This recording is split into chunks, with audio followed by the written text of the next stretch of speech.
Tonight for dinner we are having burgers, but you can't have a burger without a really good crispy fry. I want to show you guys how I do my double fry because they are, of course, super crispy and they're going to stay crispy throughout the meal. And they are also done at the exact same time as everything else. When you do a double fry, you get to control the exact moment, at least to, about 30 seconds, that your fries are done. They are hot, they are crispy, and they're not sitting in a bowl waiting and getting soggy while your burgers finish cooking. So the first thing we're going to do for our fries is just get these peeled and cut. I've barely started on the rest of our dinner. I like to start the fries really early because since I'm doing a double fry, I kind of get to choose the exact moment that they're done. That second fry only takes 30 seconds to a minute, and it just lets me have some control over the timing on everything.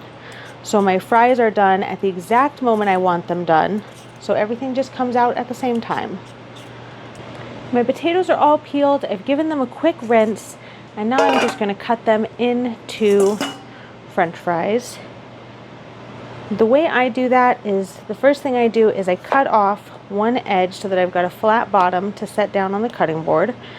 And then I just kind of cut this into some pretty thin planks, probably about a 1/4 inch thick. And then I like to just take those planks and cut them into fries.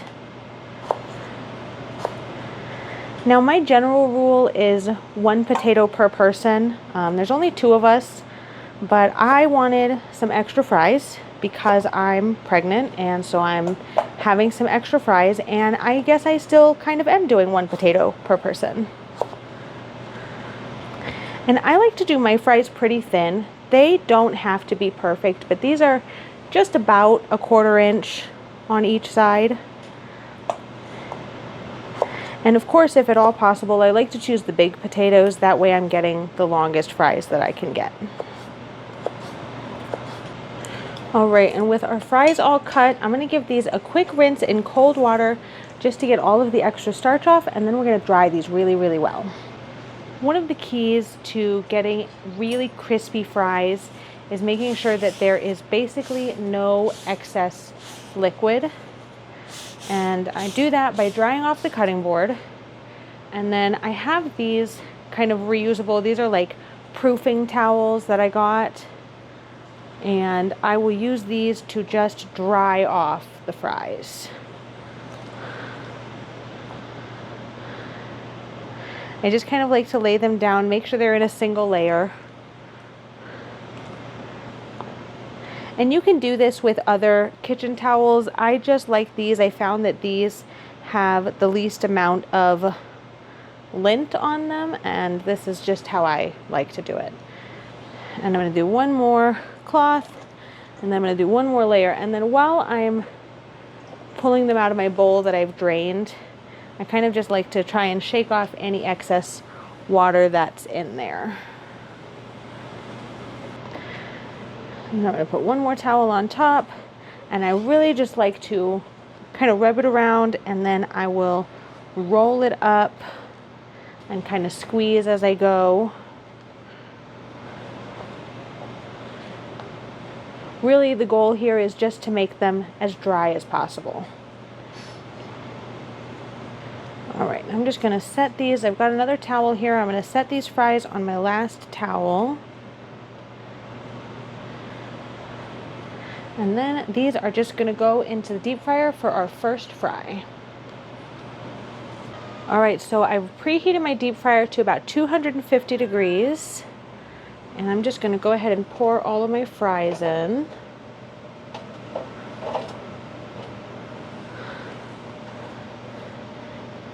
And then we're just going to cook these until they are cooked through. We don't want any browning on this first fry at all.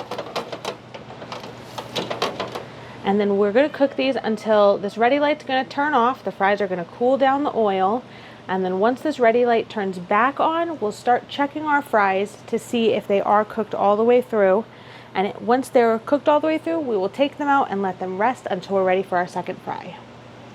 All right, so my fries have been cooking for a few minutes. This ready light has turned off and come back on actually twice now. The easiest way to know if your fries are ready is to just stab them with a fork. The fork should go through really easily with little to no resistance. And then you can see there is absolutely no browning on these fries at all. If you have any browning now, then they're going to be slightly overcooked by the time you do the double fry, and then they are going to get soggy faster. So I'm going to take these out and I'm going to put these in a paper towel lined bowl. We want to soak up as much oil as possible, and then these can kind of just sit in this bowl until you're ready to do the double fry. So while our fries are sitting, I'm going to go ahead and preheat my deep fryer up as high as it goes to 375 degrees. I'm going to cover it with a lid, and it's just going to sit there until I'm ready for the second fry. All right, my fries have just been resting. My deep fryer is preheated to 375, and the rest of my food, we're having burgers, is basically done. So I'm going to go ahead and throw these back in for a second fry, and this is probably only going to take 30 seconds to a minute for them to be done. I'm going to dry out my bowl, any excess moisture that was left from the first fry, and then I'm going to layer in some fresh paper towels. You can absolutely use a reusable cloth for this. I just don't have any that are clean because we had fries last night and they are in the washer. And you can already see how fast these are browning up. This is going to fry probably for about 20 more seconds and then they'll be done. All right, these are nice and golden. I'm going to give them a good shake, make sure that everything is in here. And I don't like to let these drain for really any amount of time. I like to put them straight onto the paper towels. I think that is what gets rid of all of the extra oil and keeps them crispy. The more liquid you have, the soggier they will get. While there's still a tiny bit of sheen left on them, I'm going to sprinkle on just a tiny little bit of salt. Give it a good shake. And I'll do one more tiny sprinkle of salt. And that's it. Super crispy fries, and they are ready at the exact same time as the rest of our food. Our fries are done, and these are super hot, but I'm going to eat one anyways. Cheers. They are crisp on the outside. They are soft and fluffy on the inside. They're not overcooked. And these are absolutely perfect, and these are going to stay crispy throughout dinner. I'm going to get these on a plate, and we are going to enjoy our French fries for tonight.